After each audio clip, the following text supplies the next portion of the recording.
When have you seen the real world hit a spoiled brat?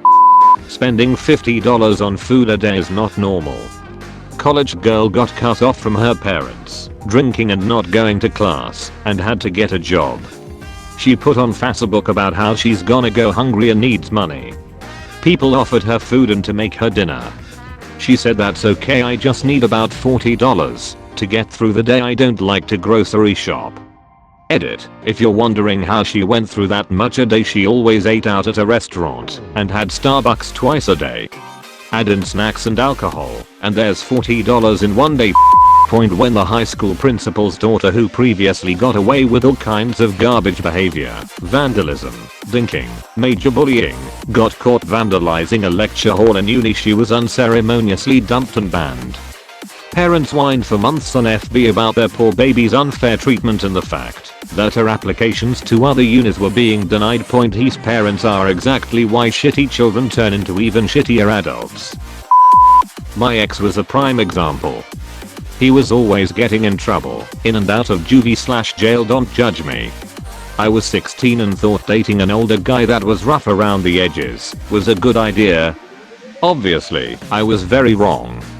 Every time this guy would do something terrible, his family and parents would blame it on other people or his friends, or he was having a bad day or has such manhood person. He didn't mean it. Have you ever seen on those murder shows where the victim's family and the defendant's family are at odds and the defendant's family is saying that the victim's family is ruining their child's life because they were wrongly accused? That's exactly the same thing. It doesn't matter what they're accused of or what the evidence says, their crazy, dysfunctional family will always stand by their side and reward their terrible behavior. Sorry about the length. I was a school bus driver in the 70s. During height of court-ordered busing, so I ferried poor kids to the rich side of town, then rich kids the other way. Lots of entitled brats, but one stands out. Super entitled kid, constantly defying rules. Eventually I caught him, with too many witnesses, attempting to set a bus seat on fire with his lighter. School officials were called. Hearing with officials and rich dad, and he's banned from all buses rest of semester. Dad offers to pay for the damage, and quietly accepts the punishment. Then comes the surprise. Next morning when I arrive at 6 AM to clean my bus, regular task every morning, rich kid and dad are standing there. Dad introduces me to my new personal bus cleaner for the rest of the year. He brings kid every morning and forces him to wash and clean the floors on my bus before taking him on to his school. By end of year, entitled kid is actually working hard and being friendly. We are getting along pretty well, and I help him out sometimes so he can get onto school. Kid turns out okay when all is over. Good move by his dad. IDK, we once caught a kid shoplifting, and he said his family was just so hungry and that's why he took the chocolate bars. My boss said he understood what it was like to struggle, but he still stole from us, so he could call his parents first, or he'd have to call the cops, and at first he said his mom was dead and his dad was out of town, so my boss was like 8 cops it is, I guess. Kid quickly changed his tune and reluctantly let us call his mom. It was a gamble, but it worked. His mom was fucking appalled because, in her words, he said we were starving. He said he needed to feed his family. I am a lawyer. That boy has had nothing but privileges his whole damn life. I will be there in 10 minutes and he will work every damn day until his debt is paid off. Ended up being like 4 hours of making him scrub toilets and mop the slushy aisle, but it was nice to see she took it seriously and watch him squirm a bit before anyone thinks my boss was a jerk. He once caught someone who was clearly struggling shoplifting and said, if you're hungry I'm happy to buy you lunch, but money still needs to go into the till to pay my staff and keep the lights on, so I'd prefer if you didn't pocket it outright. And then he bought her a sandwich and some fruit from his own wallet. My ex-best friend was raised spoiled. His family wasn't very rich, but they still always tried their best to get him everything he asked for and never taught him to take responsibility for his mistakes. He'll write a list of the things he pulled after leaving school, got 3 strikes on his license and lost it by running a red light. Wasn't his fault because there weren't many cars around, speeding through a school zone. wasn't his fault because there were no kids around, even though he was going so fast that he would have been breaking the limit if the school zone limit wasn't in place. Getting pulled over and one of his passengers wasn't wearing a seatbelt was his fault for not wearing it. Quit his job because he wanted more time to skate. Did this by going to his ex's and sleeping with her instead of going to work, then bragging about it on Facebook. Centrelink refuses to pay him because he's not even trying to get a job, and no place will hire him because of his track record.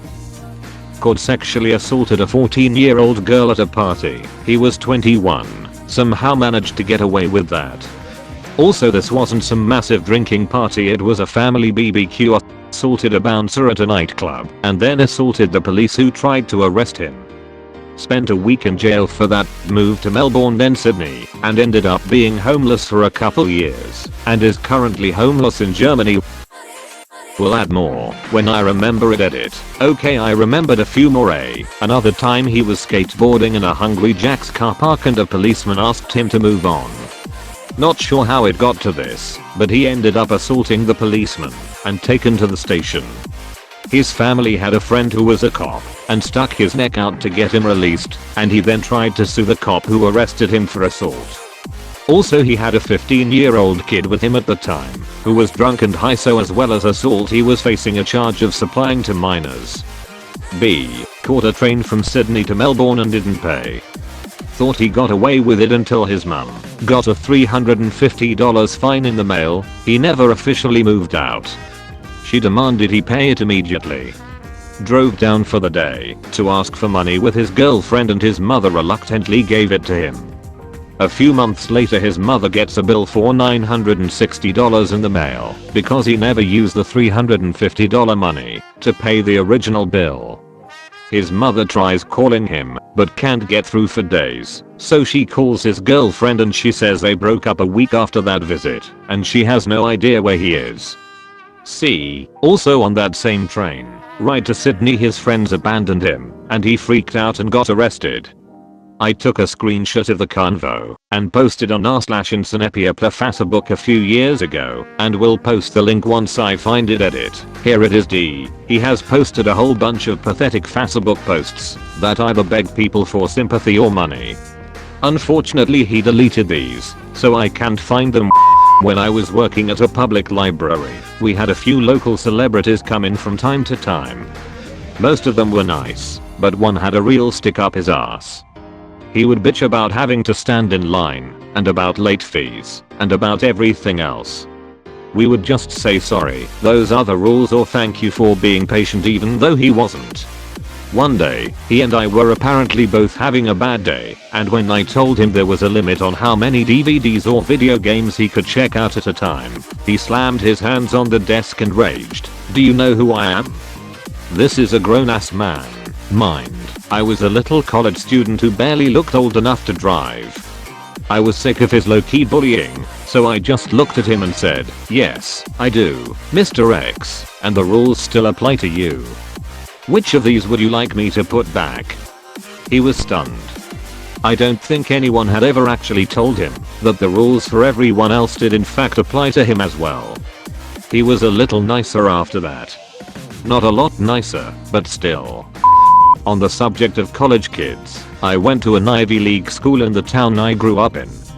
Being an Ivy, there were a ton of spoiled rich shits around. One of my high school friends pledged a rich fraternity, and while he was cool, his frat brothers were horrible.